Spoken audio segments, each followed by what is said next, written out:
নদী ভাঙনে দিশেহারা বাগেরহাটের রামপালের কয়েকটি গ্রামের মানুষ।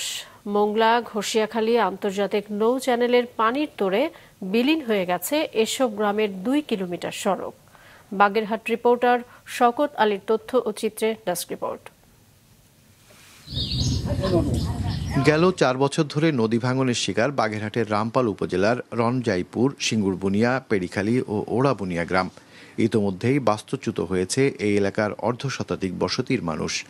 ভাঙনের তীব্রতা বাড়তে থাকায় হুমকির মুখে আরও বসতবাড়ি, ফসলি জমি ও শিক্ষা প্রতিষ্ঠান।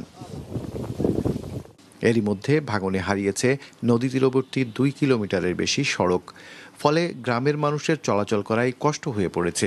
অনেক স্থানে এলাকাবাসী নিজেরাই রাস্তা মেরামত ও ভাঙন ঠেকানোর চেষ্টা করছেন, তবে সুফল মিলছে না।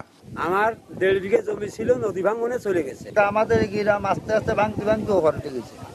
অনেক পরিবার এখানে নিঃস্ব হয়ে চলে গেছে। যে জন আসবে সেখানে তার পেট বড় বানাবে, রাস্তাঘাট গরিব দূর চলবে, এগুলো দেখার কেউ আছে? এটা সে স্থানীয়দের অভিযোগ, বারবার আবেদন জানালেও পানি উন্নয়ন বোর্ড কোনো কার্যকর ব্যবস্থা নেয়নি।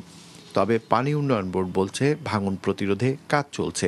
আমরা অবগত আছি, পরিদর্শন করেছি এবং আমাদের ঊর্ধ্বতন কর্তৃপক্ষকে আমরা অবহিত করেছি।